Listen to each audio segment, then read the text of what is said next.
From courtside of the virtual hardwood, it's the NLSC Podcast, a weekly show for basketball gamers and hardcore hoopheads. This is episode 590. I am Andrew at our forum, Andrew NLSC on X and Blue Sky. I am joined as always by my co-host Derek, DV3 in the forum, and DV3G and DV384 at X. Derek, I imagine we're going to be talking a lot about NBA 2K26 in the coming weeks, but this week, it's all about a classic. So as always, please tip us off.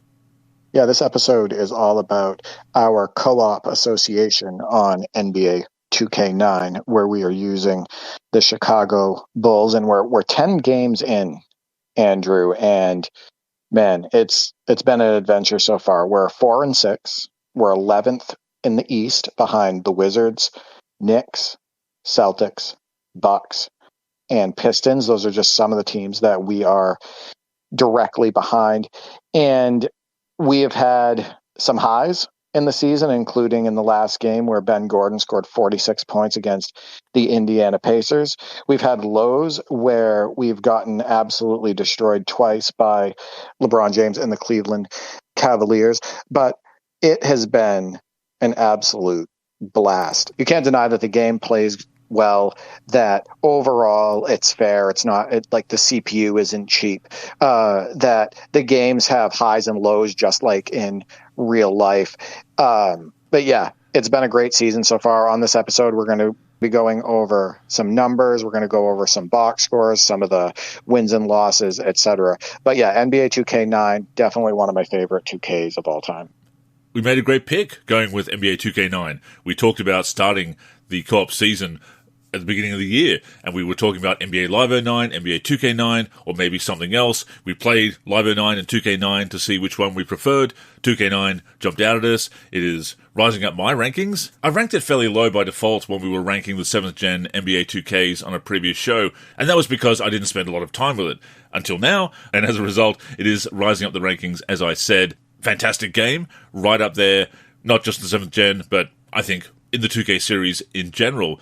And it really has been a fun ride in this season so far. And it's not where we want to be. We didn't want to be 4-6 after 10 games. We at least wanted to be 500 or better. But it's kind of interesting to have this slow start. It's not ideal, but I do kind of, I don't want to say enjoy the position we're in, because, again, it's not an enviable position to be in, 4-6, but the challenge of it. I do enjoy the challenge of trying to win with this underdog Bulls team, and having kind of a slow start motivates me to turn it around and to go on a big run and to ultimately be successful with this underdog team. So while it's not ideal, it's not the start we wanted, it's definitely been a fun ride. Yeah, a couple important notables. In real life, this Bulls team went 41-41, so the 08-09 Bulls. If we can finish the season at 41-41, I'll consider that a success. I think you will too, because the Bulls are only rated 70 overall in NBA 2K9. So it's not like we're taking a juggernaut into this season, right? We have some young players. It's mostly a young team, and it's a challenging one to use because they're not that deep. And we've identified a couple players that really just don't fit in for us at this point of the season that might go on the trading block later, Drew Gooden and Larry Hughes, and we'll talk about them a little bit more later. But the top 5 teams in our conference right now are the Nets, who are super overachieving. They're 7-2. The Cavs at 6-4. Dwight Howard's Orlando Magic at 5-4. Dwayne Wade's Heat at 5-4, and the Pacers at 5-4. And what I love about NBA 2K9 is these teams are beating us differently, right? What did the Pacers do to beat us? They were sniping us from the arc. They were killing us from beyond the arc with Granger and Dunleavy, and they were just absolutely torching us. And when we played the Cavs, they were killing us inside, Andrew. Yeah. Right. LeBron James was attacking. He was throwing it down on us. Big Z was in there, dominating around the hoop. So I find that the matchups really matter in this game, and the teams do play different. Yeah, the authenticity has been fantastic. But at this point of the season, Andrew, we've had Ben Gordon coming off the bench for every single game. And you floated the idea by me after we lost against the Pacers in our most recent game, should we start him? And I'm being kind of selfish here because I kind of want him to win the sixth man award. And I'd love to have him to continue coming off the bench to do so. And if we put him in the starting lineup, that would make that not a possibility. But I also like the idea of Heinrich continuing to start and then bringing Gordon in early as that, as that sniper off the bench, as that quick offense, as that spark plug, which is what he's been. So he leads our team in scoring at this point off the bench, 25.9 points per game. And I want to let people know what we're doing for settings here. We literally are using all the stock settings. No slider tweaks, nothing with the difficulty, everything. It's like you put on the game and you play it. And I love that also about our season. But Ben Gordon leads our team in scoring with 25.9 points. He's averaging 2.4 rebounds, 4.7 assists, and 1.2 steals. We're playing 10-minute quarters at this point, and he's shooting 50.7 from the field. Derrick Rose, Andrew, rookie Derrick Rose, trying to go for Rookie of the Year, but he's in a dogfight with O.J. Mayo at this time, who's averaging slightly more points per game. But Derrick Rose is averaging 22.4 points, 2.6 rebounds, 9.0 assists, 2.5 steals on 53.1% shooting. But he's had a couple games where teams had really good interior defense, Andrew, and he really let us down, where he wasn't able to get anything going at the hoop. He was getting swatted constantly. He doesn't have a reliable outside jumper in the game. And Rose actually hurt us in those games. And it was actually better to have either Hughes or Heinrich at the point. And that's realistic, because he wasn't, even towards the end of his career, the best outside shooter. Did have a bit more of a reliable mid-range game with the floater and whatnot, but certainly in his rookie season, not a strong shooter. And like you say, Heinrich, Gordon, even Hughes, a bit more dependable there. But on the plus side, we have been turning around with the shooting, you especially with Heinrich, especially with Gordon in that last game. Started the season out, we weren't taking a lot of threes. We were going very, very old school, more old school than 2009 NBA, not really taking advantage of that three-point line. That is something we have done a little bit better in recent games. You know how frustrating the shooting can be in the newest 2Ks, right? Like when you play like NBA 2K25, just the way the shooting works in general, the way contested shots work in general. And I think I had to get over that in this season. Because if you noticed in the first few games of the season, I was playing this game very similar to 2K25, where it was either everything going to the hoop or only a wide open shot, right? Like that was it, open shots or drives to the hoop. But the way the contest system works in this game, the way that you can actually, create space off of an up fake and step in and shoot a shot, all of that stuff, I've gotten a lot more comfortable as the season went on. And in fact, in the last game we played, Ben Gordon had 46 points on 10 of 14 threes. Hard to beat that, right? So continuing with the stats, Luol Deng, 10 games into the season, 15 points a game, 4.3 rebounds, 2.4 assists, 1.2 steals, and 62.7% from the floor. And I wanted him to be our defensive stopper, Andrew. I wanted him to be able to provide us with lockdown defense, because in real life, his length bothered people, right? And he moved his feet very well, and you could put him on the other team's best player.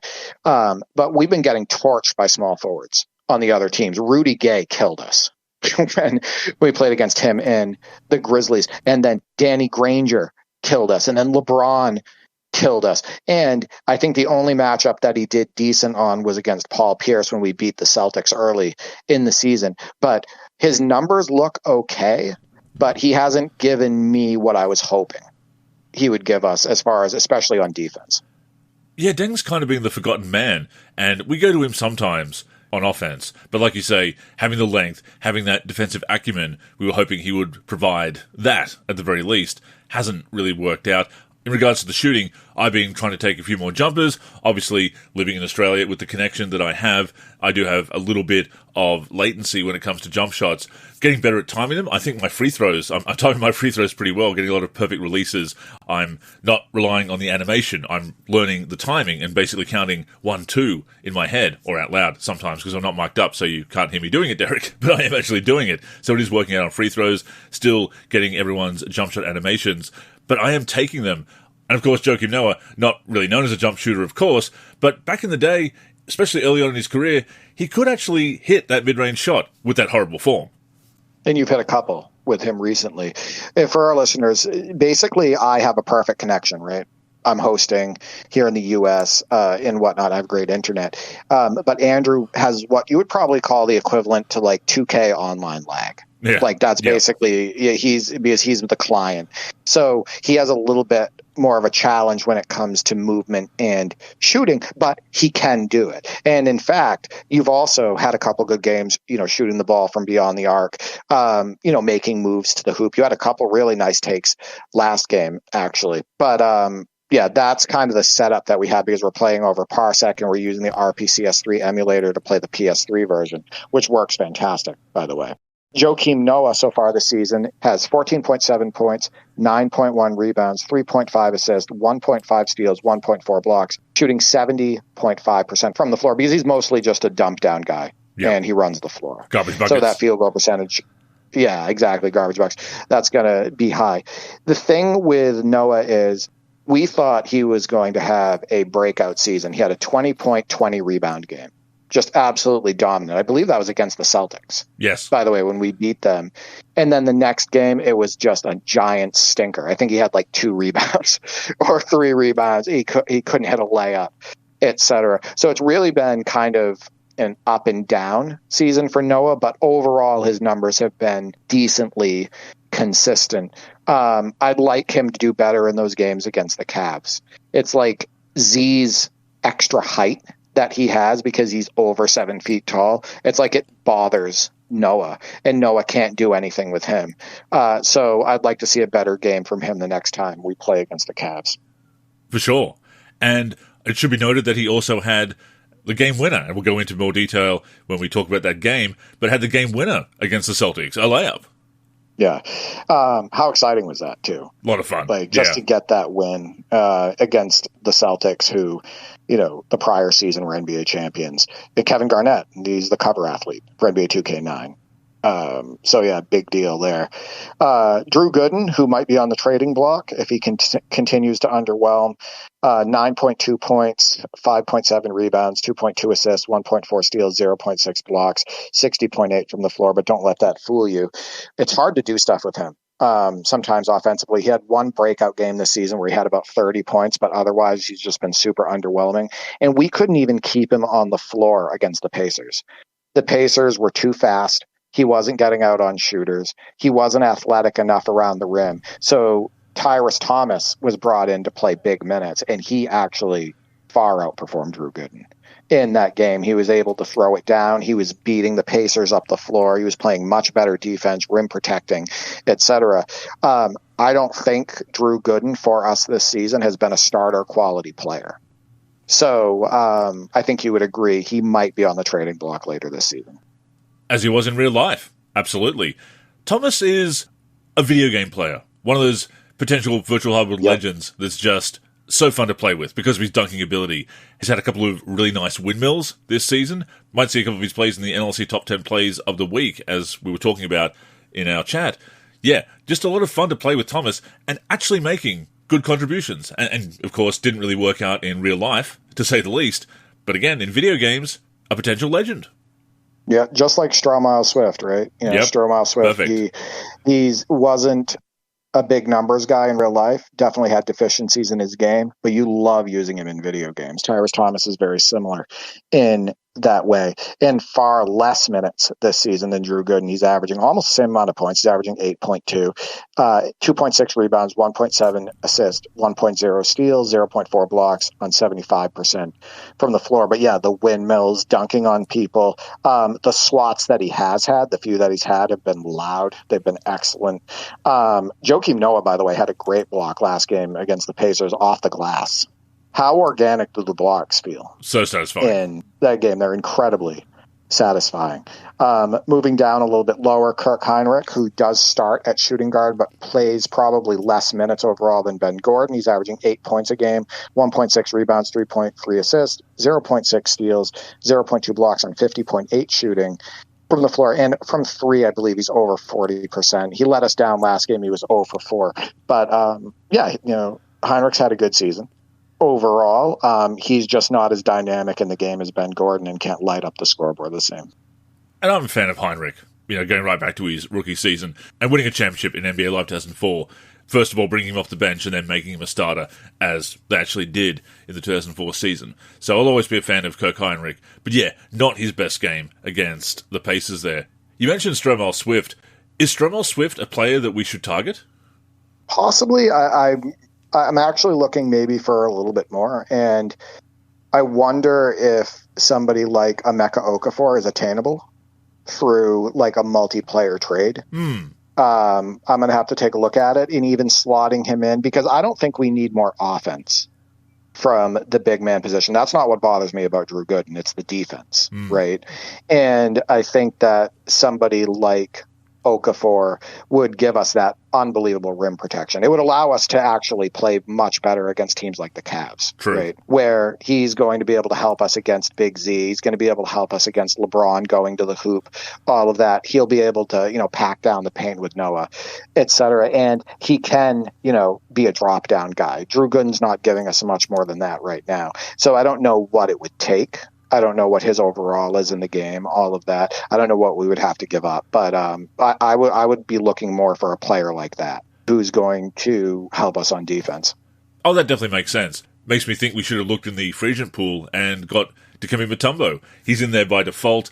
We didn't make a roster update. I was actually thinking about doing that, putting together a opening night roster update, sending you the roster file to chuck into the emulator, because you can actually share save files between original hardware and the emulator. Very cool. And Mutombo is in the free agents by default because, as people may remember, he was a free agent until December 31st, 2008. He was mulling retirement that year and then eventually returned to the Rockets, of course. But I think the Raptors snapped him up.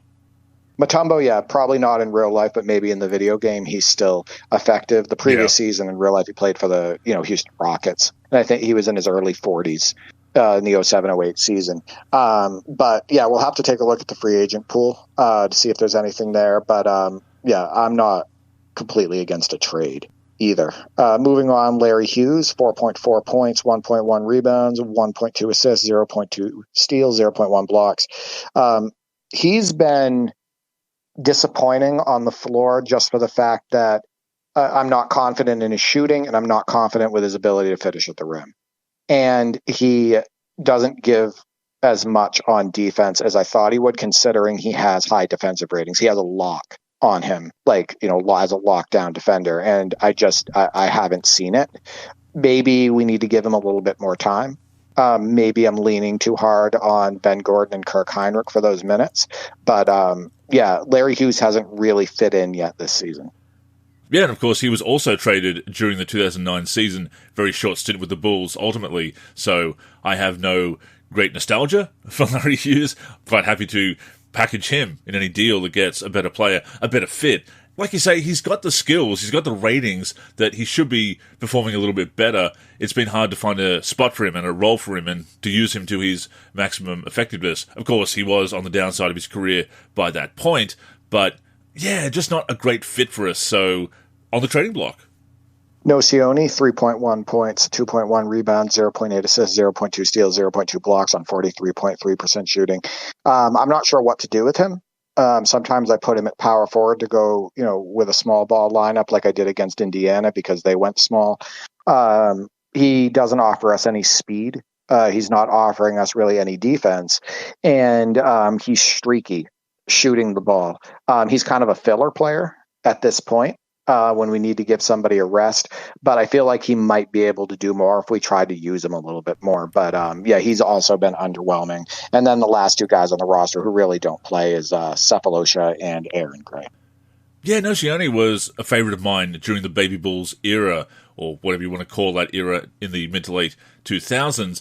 But yeah, it just hasn't really been working out for us. Haven't found a way to use him properly. He did get traded. Gooden, Nocioni, and Michael Ruffin, who they signed, and Cedric Simmons was in that deal as well, sent to the Kings for Brad Miller and John Salmons. Larry Hughes was traded to the Knicks for Jerome James, Anthony Roberson, and Tim Thomas. Tim Thomas, there's another shooter, I suppose. Jerome James never actually played for the Bulls, was on the roster for a year and a half before he was cut, I believe. And Cephalosha was traded to the Thunder for a first-round pick that later became Taj Gibson, of course. That's pretty much the only major moves the Bulls made. Also signed Ruffin, Lindsey Hunter. They brought in Lindsey Hunter, I remember that. DeMarcus Nelson they got after the Warriors cut him. And Linton Johnson also latched on by the end of the season, so not a very exciting deal there, but they did make a few moves that season, a couple of big trades. And it's not just about replicating what they did. I think that we should create our own reality. That is the fun part of franchise gaming after all, but you can see why they made trades, and we're considering the same thing, because trying to get that fit and trying to win games, obviously a couple of those players don't seem to fit in our rotation, can't seem to get the most out of them, so yeah, their value to us is probably as trade pieces. You mentioned three-point shooting earlier and how it's definitely become more part of what we do in these games the more we've gotten used to the game. So Ben Gordon is shooting 43.7% from three this season. That's excellent. Derrick Rose, 33.3%. He doesn't take that many. And Heinrich is around 45%. So not bad for those three. Maybe we need another shooter. Maybe we can get Larry Hughes out of there for a better three-point shooter. But yeah, we'll have to take a look at those things later on in the season. So we're 3 weeks into the season. There's been Players of the Week announced for the East and the West. From October 28th to November 1st, Kevin Garnett was the Player of the Week in the East, despite losing to us in a game. On the West side, Dirk Nowitzki. November 2nd to November 8th, LeBron James for the East, Chris Paul for the West. And then November 9th to the 15th, Kevin Garnett again for the East, and Chris Paul again for the West. Yeah, and Chris Paul up there in All-Star voting already, I believe, and making a bid for MVP. Speaking of All-Star voting, so for the East, which is obviously the most important to us because we are in that conference, right now Rose is fourth in All-Star votes. First is Chauncey Billups, second is Mo Williams, and third is Gilbert Arenas. For shooting guards, Dwayne Wade is first, Ray Allen second, Michael Redd third, Joe Johnson fourth, Iguodala fifth, Vince Carter sixth, and Ben Gordon seventh. I personally think Ben Gordon should be a little bit higher on that list, considering what he's been doing off of the bench this season. But yeah, those are some big names ahead of him.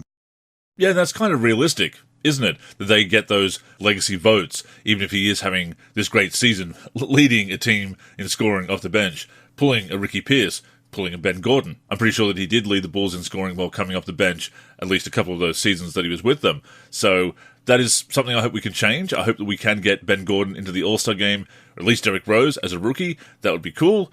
But yeah, definitely tough competition.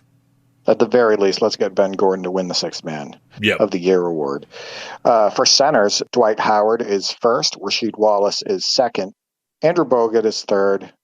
Big Z is fourth. And Noah is fifth. It's going to be tough to climb that ladder. But yeah, I think he might be able to pass Ilgauskas and Bogut and get third in All-Star voting for centers. Deng isn't in the race right now for small forwards, and Gooden isn't for power forwards. And you mentioned the 2020 game for Noah, and what I love about that game, and we talked about it afterwards, is how organic it felt. We weren't trying to get him a 2020 game, or a triple-double, or big numbers, or 46 points for Ben Gordon in the last game against the Pacers for that matter. It happened really organically. And how satisfying is it in video games when it just happens realistically like that? It just happens that you're going to that player, they've got the hot hand, or they're snatching a lot of rebounds, or they're doing a bit of everything, And you're not stat padding. You're not going for those stats. You're not trying to manufacture it, but it just happens. It's really cool. It's really satisfying when that happens.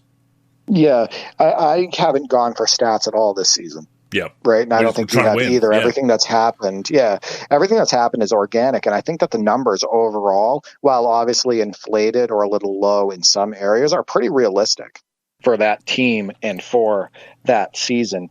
So getting to the league leaders, 10 games into the season, Allen Iverson lead the league in scoring with 32.7 points per game. If you remember correctly with NBA 2K9, with the default roster, when the game was released, Iverson was on the Nuggets. But with the updated rosters, he's with the Pistons because he actually played the 08-09 season, the majority of it with the Detroit Pistons. But he's on the Nuggets here in leading the league in scoring.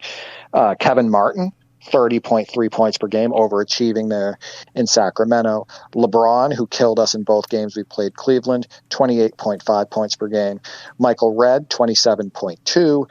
Dirk Nowitzki, 26.9. And Andrew, Ben Gordon, off of the bench, 25.9 in sixth place in scoring in the league.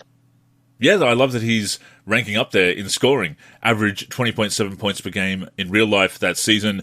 Actually did start 76 out of 82 games. He was basically the starter in that last season, but working out very well as the sixth man for us. In fact, going down the list, Derrick Rose, 16.8 points per game, 6.3 assists per game as a rookie. Like you say, slightly inflated, but in the realm of what they were actually averaging. And you go down the list, Luol Deng, 14.1 points per game, doing a little bit better for us, actually.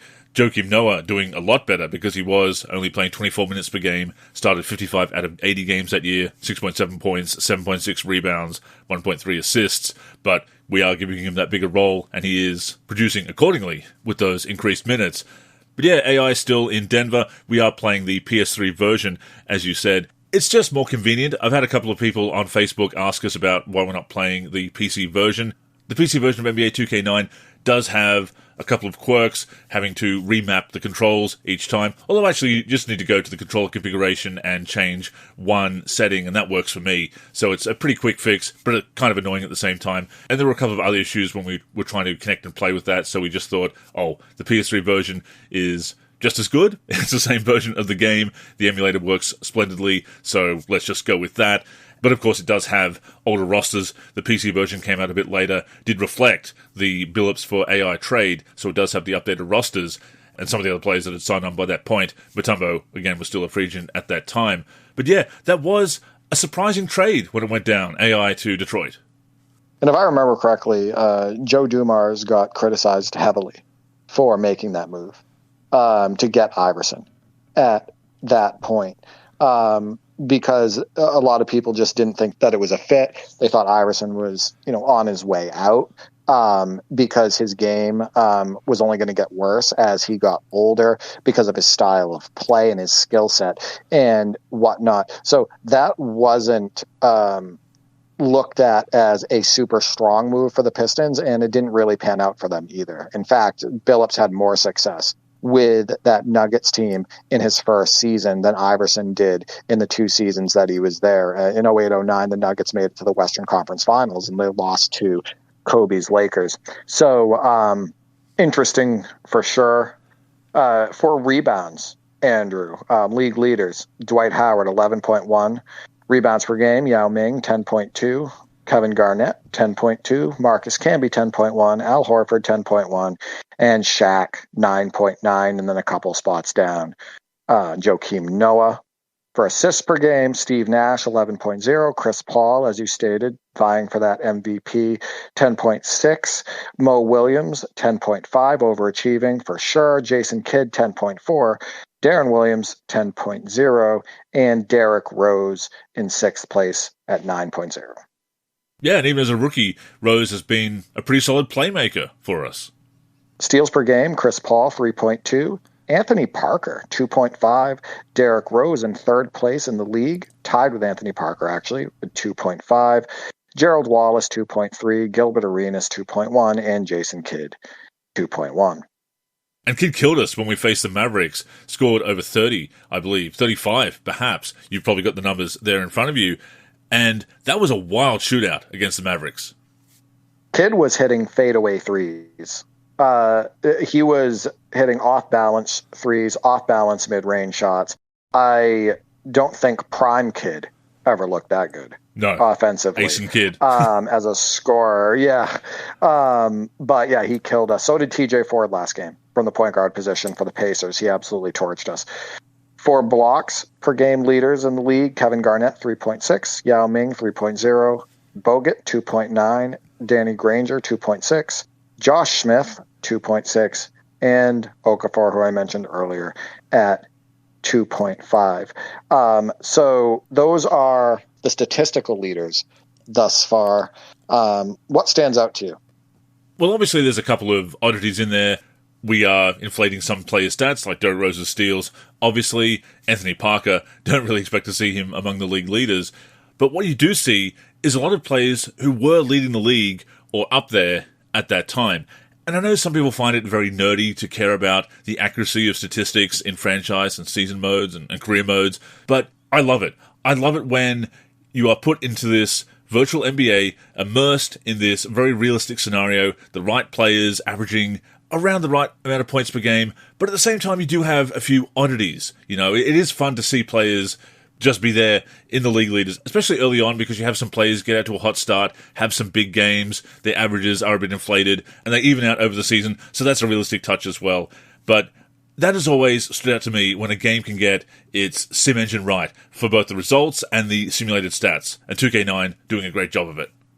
Yeah, it's not perfect, but it's close enough to where it can be intriguing. In the vicinity, yeah. And I like looking at it as a result, because if it was wild and all over the place, it wouldn't be as fun to look at. Yeah. To be honest it never with is, you. yeah. And for historians like us, right, who love the past NBA, who are intensely following the NBA at this time, during this time period, it is nice to see that it's close.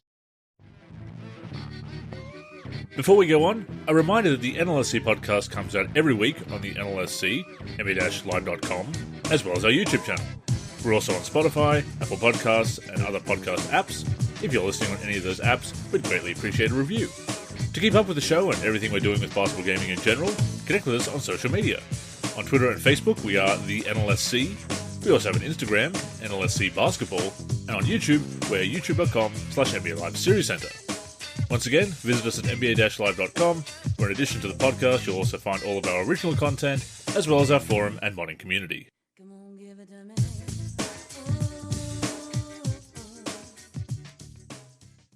So before we get to the community responses to my mailbag question, which had to do with NBA 2K9, I asked the community, if you were to play NBA 2K9 today, what team would you start an association with? And the reason why I asked this is, you know, it's 2025 now, Andrew, and now we know what happened with those teams, with those players. So the team that you choose may be different based on what you know now. So we received a ton of responses to that mailbag question, so I really appreciate the basketball gaming community for that. But before we get to that, I want to go real quick, game by game, you know, who we've lost to, you know, what got us to this 4-6 record. So in the first game of the season, we beat the Bucks 95-92. Ben Gordon had 24 points, 9 of 13 from the field. Luol Deng had 19 points, 3 rebounds, 8 of 11 from the field. And Derrick Rose in his first ever NBA game, Andrew, 19 points, 6 for 14 from the field, 11 assists. That's a great start to his career. 16 points and 8 rebounds for Joakim Noah, and 10 and 8 for Drew Gooden. In that game, we pulled away. Actually, in the fourth quarter, we outscored the Bucks 30-21 in order to win that one by 3. They were incredibly tough, and I think we were also just learning the game again at that point. Michael Redd killed us, 24 points. Luke Ridnour had 19. Richard Jefferson, 17. Bogut, 14 points and 6 rebounds. But yeah, we picked up our first win in the season in the first game, and that felt pretty good. It did. You always want to get to that great start in real life and on the virtual hardwood alike. Derrick Rose, strong debut, as you said. And it was very clear from that very first game that it was going to be fun. And it's obviously more fun when you win. Nobody enjoys losing. But the gameplay of NBA 2K9 holds up so well.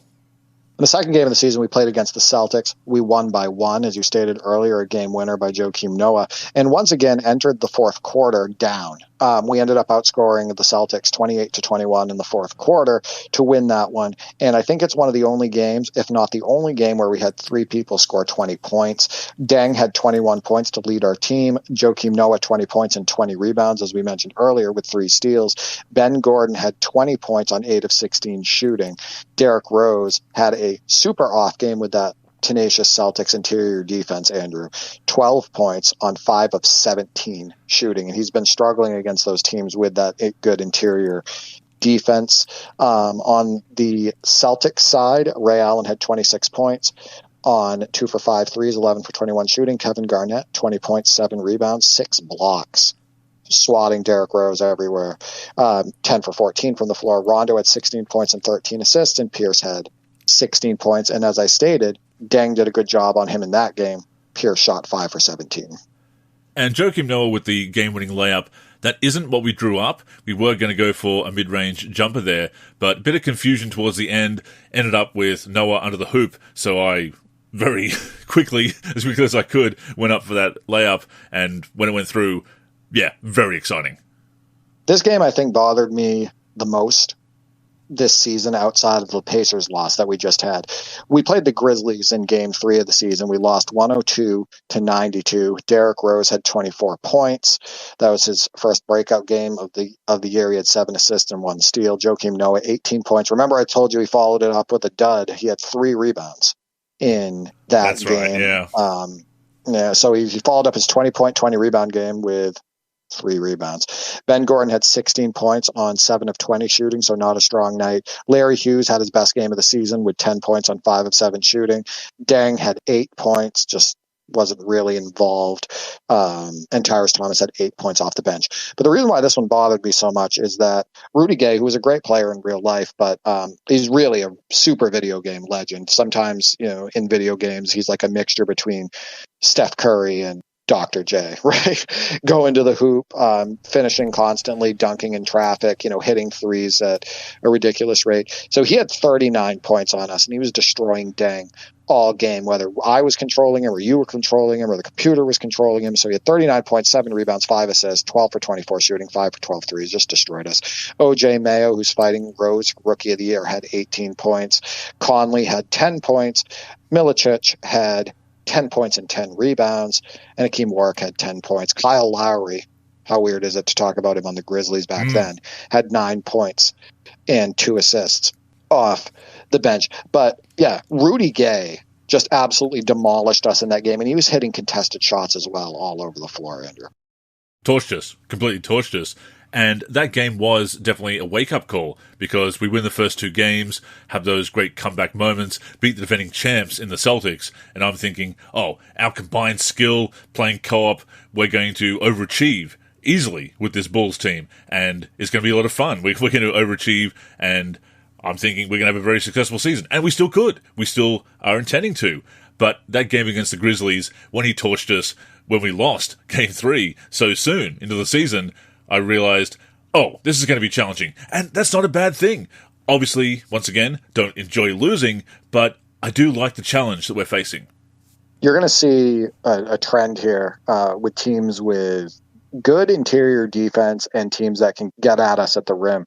We lost to the Orlando Magic in the next game, and we had an abysmal third quarter. I remember this. I just wanted to throw my controller. It was really bad. We lost 35-19 in the third quarter in this game, and that absolutely buried us. We ended up losing 111-98. Clark Heinrich had his best game of the season, 11 for 18 from the field, 3 for 7 from 3, 25 points, 5 assists, 2 steals. Ben Gordon off the bench shot the lights out, 9 for 15, 3 for 5 from 3.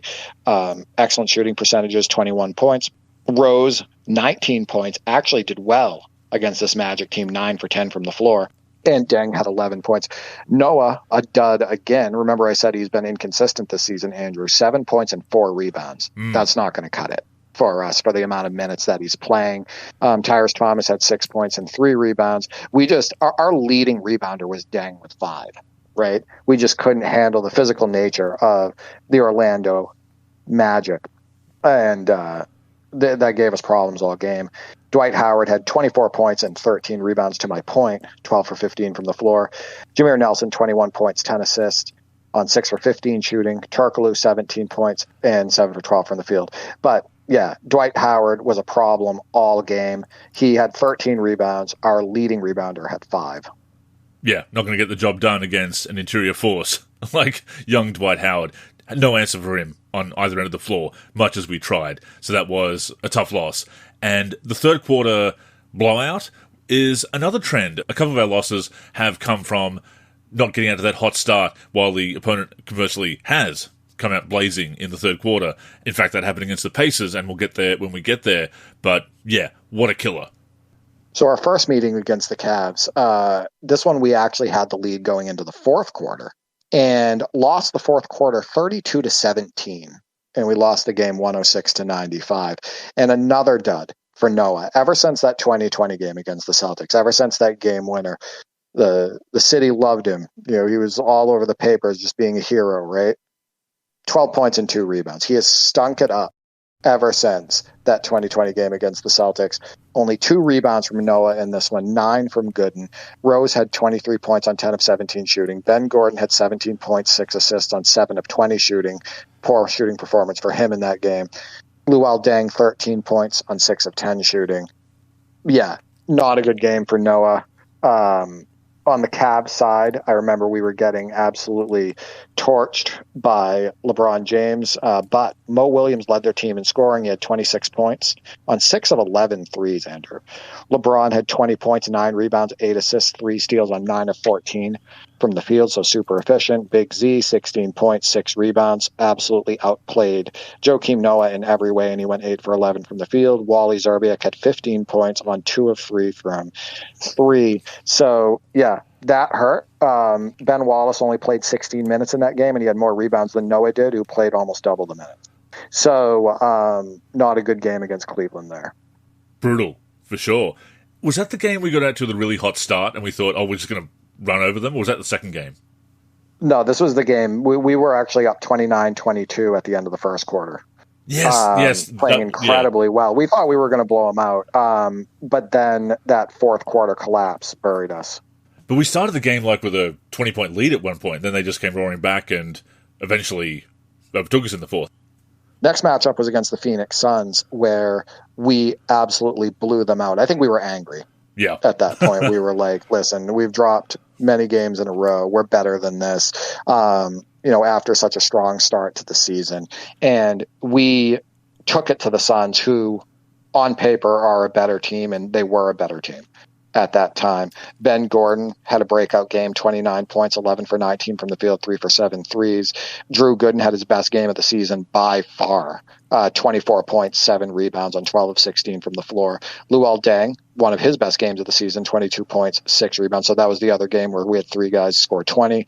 6 rebounds, 3 assists, 2 steals, 10 of 13. Tyrus Thomas, 19 points off the bench in 22 minutes, 8 rebounds, 4 assists, 9 for 10 from the floor. And Derrick Rose, efficient, 7 for 13, 16 points and 10 rebounds. And Joakim Noah, once again, we win when he has a strong game, 12 points, 12 rebounds, Andrew, leading our team in boards.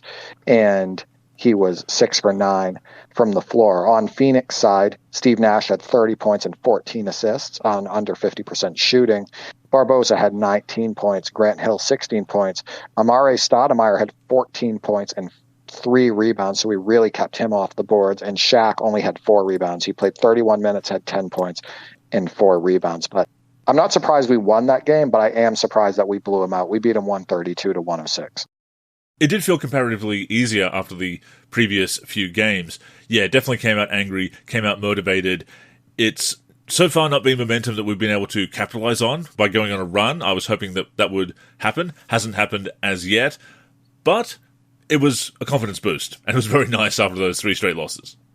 Speaking of not being able to go on a streak, we played the Cavs again in the next game, full of confidence, but we got absolutely torched from the onset. We lost the first quarter in that game, 39-24. That's right. Yeah. So, yeah, they steamrolled us right from the start, buried us, and we were never able to get out of it. They beat us 140-106 to 118. Our defense was just absolutely terrible. Rose had 25 points, 6 assists, 4 boards, 2 steals, 10 of 19 shooting on 1 of 2 threes. Ben Gordon had 16 points on 6 of 27 from the floor. And we talked about this after the game. We way overshot with Ben Gordon. We took way too many contested shots with Ben Gordon. We were trying to get back into the game by using him the most, and just so many bad shots, and it resulted in his worst game of the season by far. Luol Deng had 14 points and 5 rebounds. Joakim Noah did drop a double-double here, 12 points and 10 rebounds, and Gooden had 14 points and 8 boards. On the other side, LeBron James had 33 points, 7 rebounds, 6 assists on 14 of 22 from the floor. Mo Williams, another strong game, 20 points, 12 assists. Big Z had 18 points and 8 rebounds on 9 of 9 shooting. That's just not going to cut it, Andrew. We need better interior defense than that. Zerbiak had 18 points and 5 rebounds. J.J. Hickson had a breakout game in 18 minutes, had 16 points. And Kinsey, in 25 minutes, had 12 points and 3 assists. And you mentioned Gooden's numbers, and they are kind of fool's gold. They look better than they were. And we were trying Deng on LeBron, and we switched Gooden to him at one point, and yeah, it just didn't work. Bounce back game against the Hawks. We won 128 to 117, including beating them in the first quarter 36 to 29, and in the second quarter 36 to 29. And we never looked back. Derrick Rose, 31 points, 12 assists, 12 of 17 from the floor. Ben Gordon, 30 points, so 2 players over 30. He also shot 14 of 20 from the floor, so good bounce back game, 2 for 3 from 3. Deng, 17 points, 5 rebounds. Joakim Noah, another double-double, his third straight, 16 points and 10 rebounds. So the last 3 games, 3 double-doubles, 2 wins, so 2-1 in those games, so that tells you something. On the other side, the Hawks, Joe Johnson had 23 points, 2 rebounds, 11 assists. High number for him, 10 for 16 from the floor. Josh Smith, 22 points, only 3 boards. Didn't give them anything else other than scoring.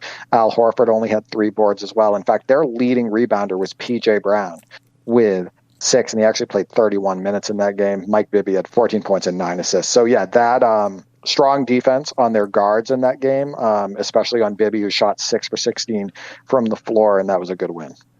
And P.J. Brown, of course, not ever playing for the Hawks, a free agent pickup for them in this association. And I love to see CPU teams make those moves. And as you know, Derek, I do like to start franchise modes with real rosters, but then I like to see this fictional reality take shape with both the user intervention, with what we're doing as far as moves and, of course, wins and losses, and what the CPU does as far as simulated results and also fictional moves. So it's kind of fun to see PJ Brown sticking around an extra year and signing on with the Hawks there, and did make his presence felt.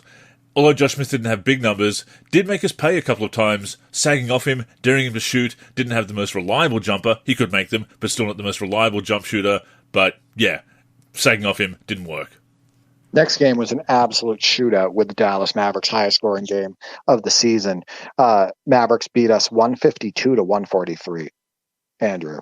Ben Gordon had 40 points on 16 of 31 from the field, 5 for 8 threes. I feel like his best performances are wasted on losses. Derrick Rose had 30 points and 15 assists. And it's actually another game where we had 3 people score over 20. Noah had another double-double, 22 points and 14 rebounds, 9 of 14 from the field. Heinrich had 15 points on 3 of 3 from downtown. Gooden, 12 points and 3 rebounds. Didn't give us much on the boards. Deng, 10 points and 7 rebounds and 2 assists. On the Maverick side, Jason Kidd turned into Steph Curry. He scored 35 points. He was 4 for 9 from 3. He also had 16 assists. Dirk Nowitzki had 28 points and 13 rebounds on 12 of 15 shooting. Our defense, we couldn't compete with this team, Andrew. I felt like they were just scoring on us at will. Jason Terry had 23.6 assists on 9 of 13 from the field. All high field goal percentages, you'll hear it down the list. Josh Howard, 19 points, 8 of 13 from the field. Stackhouse was 50% from the field, 12 points. Dampier, looking a little bit like Moses Malone there for a little bit during this game. 12 points, 7 rebounds, 6 for 8 from the floor. Bass had 9 points, 4 for 7. But yeah, they dropped 152 on us. In regulation, yeah, an absolute wild shootout for sure. And it is a shame that Ben Gordon's best games have been in losses, but I do think that's going to change. I do think once we figure out some of our defense, and especially if we can shore up our interior defense and really support his outside shooting, he's going to get those big games and wins for us. So in our most recent game, Ben Gordon had 46. We played against the Pacers, so he's averaging 43 points per game in his last two. This one was a killer. We lost the third quarter again, big in this one, 38-18. And we only lost the game by 8, 137 to 129. Ben Gordon, 46 points, 3 rebounds, 7 assists, 3 steals on 17 of 24 from the floor and 10 for 14 from 3. Derrick Rose, 25 points, 2 rebounds, 8 assists, 10 for 23 from the floor. Tyrus Thomas was absolutely huge off the bench. In 24 minutes, he had 25 points, 4 rebounds, 3 steals, 1 block on 12 of 14 from the floor. He gave us a lot more than Drew Gooden. Drew Gooden played 17 minutes, only had 4 points on 1 of 7, Andrew, from the floor. Luol Deng, 15 points, 3 rebounds, and Joakim Noah, his double-double streak comes to an end, 12 points, 8 rebounds. But on the other side, TJ Ford and Danny Granger combined for 61 points. TJ Ford had 31 points, 13 assists. Danny Granger, 30 points, 4 rebounds, 4 assists on 11 of 14, and 4 for 4 from 3. Brandon Rush, 19 points in 29 minutes. Rasho Nesterovic, 17 points and 11 rebounds. Joakim Noah absolutely lost that matchup in a major way, and that can't happen. Mike Dunleavy had 14 points, and Troy Murphy had 14 points and 12 rebounds.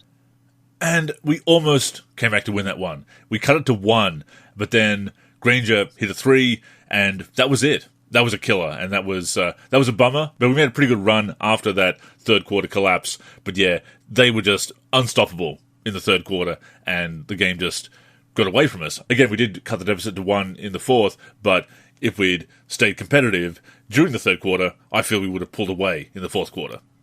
So that's our association update. If you like this, let us know, and we can give you more updates on future shows. But yeah, the season's been really fun. We're going to get to the community responses now. But yeah, I'm glad, Andrew, that we chose this game. I think that it works really well. I think that the action is really intense. It's engaging. It's super fun. And I feel like we're going to finish the season. Oh, absolutely. And I love that we picked NBA 2K9. It's been great to play a game that I haven't spent as much time with and finally develop this appreciation for the game. And before we get to the community question, just to praise 2K9 again, and I'm going to do it in a bit of a weird way, Derek. I'm going to bring up 2 criticisms, and that may sound strange to compliment a game by criticizing it, but you'll see where I'm going with it. The only 2 issues I really have with 2K9 that stand out game to game are the canned goaltending, when you go in for the rebound and it vacuums the ball towards you, the suction rebounds that give you some cheap goaltending calls, and offensive interference calls as well, and also the dribbling controls. And it's not that the dribbling controls are bad, it's just that, as you know, and as our listeners probably know as well, Derek, I prefer right-stick dribbling, the freestyle control, the modern isomotion pro-stick approach to dribbling. And sometimes out of habit, in those games, I will still hit the right stick. Unfortunately, happened against the Pacers, ended up chucking up a long 3 with seconds left in the quarter. Was not what I intended to do. Hit the right stick out of habit, and before I knew what was happening, before I could adjust and mash the pass button to get out of it, I'm chucking up that shot. So I do prefer right-stick dribbling, but that is personal preference. The dribbling controls for isomotion, for that system of dribbling, I do like 2K9. And my point is, if those are the only 2 major criticisms that I have, and yes, the dribbling is a core function, a core mechanic, so it is kind of a big deal, but again, it's personal preference rather than, oh, this is really badly designed. No, it's more personal preference. Those are my only 2 real complaints, such as it is, about NBA 2K9, compared to NBA 2K8, where there's so many balance issues, and the dribbling just doesn't feel good compared to 2K9, even though it's not my favorite mechanic for dribbling. If those are my only 2 complaints, my only 2 big complaints, and they are, that says a lot about the game. That says that it's a pretty damn good game. So, there you have it. I would say overall I have 3. Before I get to those, though, I do want to point out that one thing I do like about that game is it does penalize you for being an idiot. Yes. Like, for playing poorly. And there's been games where we did have momentum and we were playing well, but we make like 2 stupid turnovers, completely avoidable, right? We'd make them like 2 in a row, and then all of a sudden we lost momentum. And I think that's the way it should be. That's the way it happens in real life. Yeah. Right. And then we punished. find ourselves, and we get absolutely punished for playing stupid, for making dumb mistakes. And I do like that. It doesn't feel cheap, right? Like, I don't feel like the computer's being cheap. I feel like the game's like listen, you made some stupid decisions and now you got to get out of this. Yeah. 2K8 and I feels do cheap. like that. 2K9, not so much. Yeah. So two of my criticisms are the same as yours. I think the dribbling, for every now and then I'd like to do like a wide crossover that I truly have control on, right? And really like get by my guy. But there's a lot of little dribbles in that game. There's a little bit of a lack of control because it's the ISO motion system and not right stick dribbling. I can't always do what I want. And I can't be as explosive as I want. And I want to be super explosive with a guy like Derrick Rose, right? So I agree there. The goaltending thing, obviously, the ball's coming off the rim and there's a bunch of canned goaltends that happen every game. I think that's probably the biggest problem with the game. I think you would agree. And then I would say alley-oops are almost impossible to throw. Yes. Against the CPU. Yeah. We have not completed one this entire season. And really it's because when an alley-oop gets thrown, the defense is a lot faster than the offense, and they're always batting it down. Or it's just a bad throw. It's one or the other. And I feel like I've thrown a few to you where in real life you had the momentum going towards the hoop where it wasn't that hard of an angle and it probably would have been completed, but it's just constantly being bat down by a much faster defender through the air, or the pass just goes haywire. So I think you would agree alley-oops are not great in that game. Yeah, we've probably made more alley-oops in NBA Live 10 than NBA 2K9, and that is saying something. I also remembered that sometimes there's the occasional lack of explosiveness, like you say, kind of get caught up on the break and not able to really accelerate as much as possible. It's pretty minor. For the most part, we're able to get out there and throw down dunks in traffic, had some pretty great posters in the half court and in the break, getting out with a 2-on-1 situation or a 1-on-1 situation after a turnover. So you can make some great transition buckets. It's not a huge issue compared to some other games. Once again, I bring up these few criticisms to highlight that they stand out among so many strengths with this game. I love the blocking and stealing system in NBA 2K9. The blocks feel organic. I love poking the ball away on steals. You can do it when they have the ball in their hands or if they're putting it on the deck, etc. I love the way defense works overall. I think you and I just need to get better at it, to be completely honest with you. So let's get to the community responses. We're a little short on time, but I did want to get to all of these. So again, if you had to start an association on NBA 2K9 today, which team would you choose and why?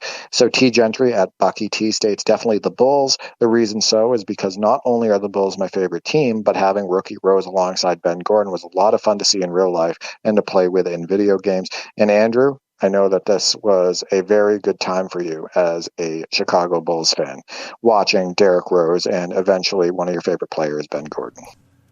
Yeah, I wish we'd seen Rose and Gordon together for longer. I know there's issues with the salary cap, and they weren't sure whether they wanted to pay him as much as he wanted.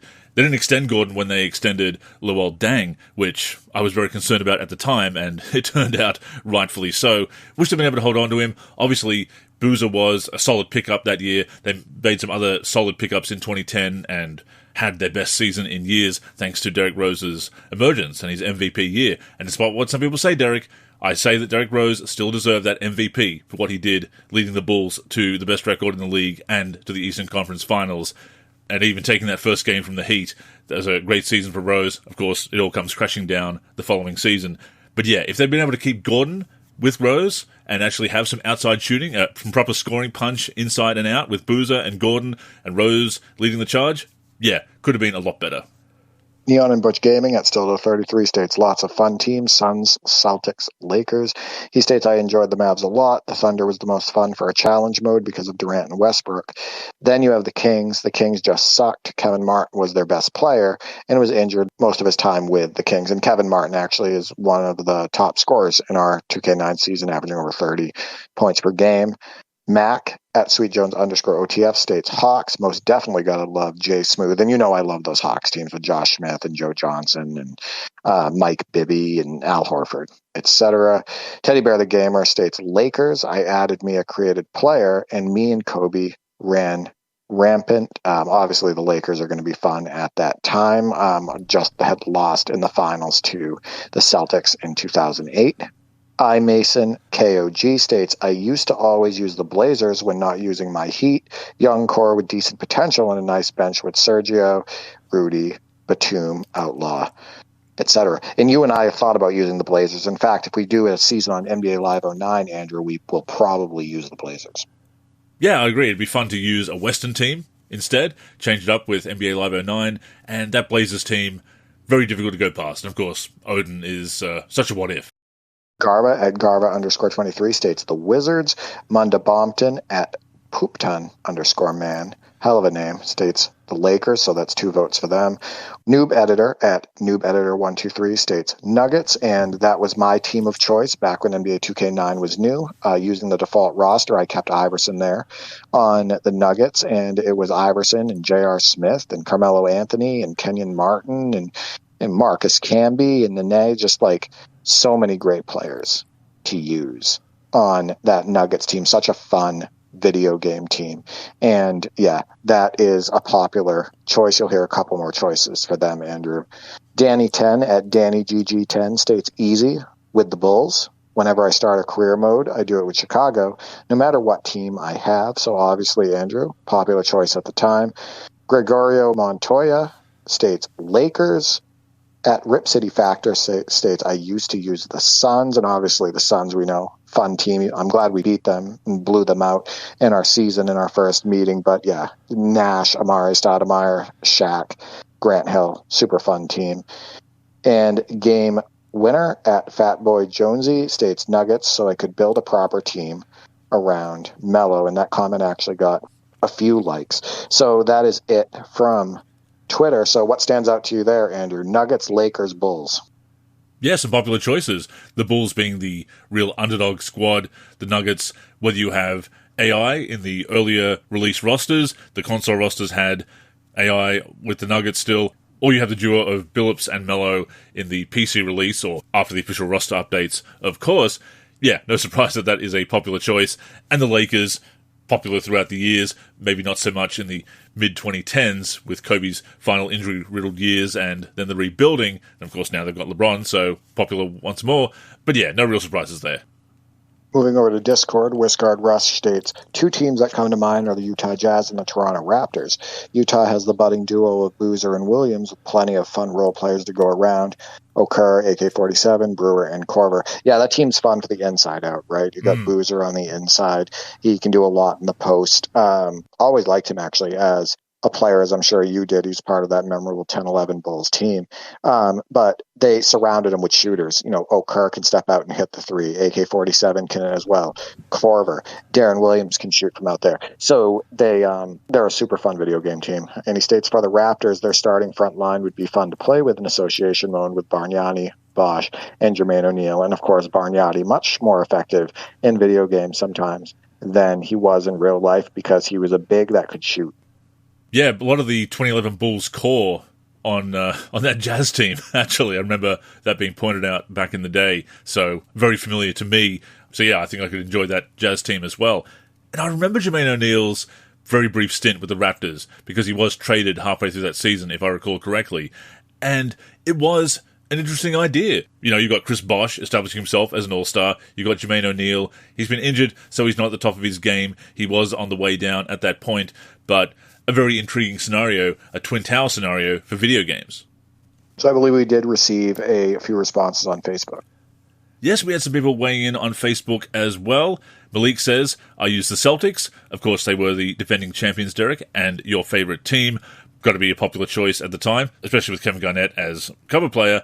And of course, you do use the Celtics in so many franchise games, including games where you make Legends teams. Yeah, we were Celtics fans all our lives, you know, from our youth to young adulthood and whatnot. And we may not, you know, follow the team as closely anymore, and we may not be Celtics fans like we once were, but the Celtics were always our team. We know there was a time period, many years straight, where we never missed a game. We watched every local broadcast game, you know, if they were in the playoffs, all the playoff games, etc. So, you know, when you can't create a team in the game, or it's harder than it is today with some of the newer games. Like you notice we don't use the Celtics in like NBA 2K25 because I go in and I create a Legends team using the court creator and the jersey creator and all of that. So I do that now.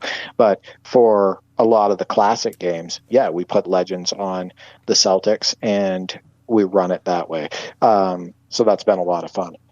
Before you continue on Facebook, Andrew, Royce did send a multi-tweet response. He states, and I'm going to try to summarize some of this. He states, to compete right away for the championship, it's the Lakers and Celtics, but the Magic would also be fun to play with, but I can't remember their overall rating in 2K9. He also states that he would enjoy using Denver, but also Utah, Atlanta, Portland, and New Orleans. So he has a lot of teams, Andrew, that he would like to use in that game. I'm guessing that he really liked the NBA at the time. Continues to talk basically about the Lakers and Denver and what he likes for the pieces on those teams and everything. And yeah, it does speak to a time in the NBA where we loved it, Andrew. I was so into the NBA at that time. I hadn't lost any love for it. I loved the teams, the players. I thought the league overall was not watered down, that overall there was just a lot of, good teams and good players in the league. Absolutely, and that really does make a game, and we've talked about that before, where you're trying to pick a team and you're having trouble picking a team, not because you don't want to use anyone, but you kind of want to use everyone. We talked about Live 16, enjoying the game, but not being able to find teams that we wanted to put on the floor when we connected on that game some weeks back. But NBA 2K9, that era in the NBA, so many teams that we want to use. And a lot of great veteran talent, a prime talent, and young talent, right? Like, the league was just full of exciting players. I really enjoyed it. So what other responses do we have on Facebook? So EJ, Gerald, and Romar all say the Lakers. Gerald adds, as long as Kobe is in the game, it would be the Los Angeles Lakers. Torvis says the Orlando Magic. Royce mentioned the Magic as well. They did face the Lakers in the NBA Finals that year, of course, and as we said, they are a very tough team to face, and definitely a lot of fun to play with as well. Eric casts another vote for the Nuggets. Tevin says the Hawks, they have a good squad 2K-wise, and you mentioned that, Derek, and even though they weren't highly successful in real life, those video game teams with that fun assortment of players, always fun to play with. Anthony and Unk both vote for the Cavs. Anthony says, easy, Bron is OP in this game, and Unk also says Cavs LeBron era was fire. And we do know that from being on the other end of it, Derek.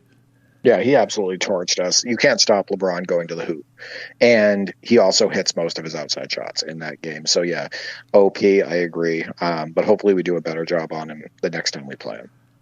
Tyler says Pistons with AI and Sheed and Rip and Tayshaun Prince. Definitely one of the weirder Pistons lineups, but also fun to play with in games. John says Hornets, they were nice on 2K9. And, of course, CP3 in the MVP race for them in our association. Biasa says Portland. We mentioned some of the great pieces that Portland had at the time. A young team with a lot of potential, certainly a lot of what-ifs, but on the virtual hardwood, we can play out those what-ifs and make them happen.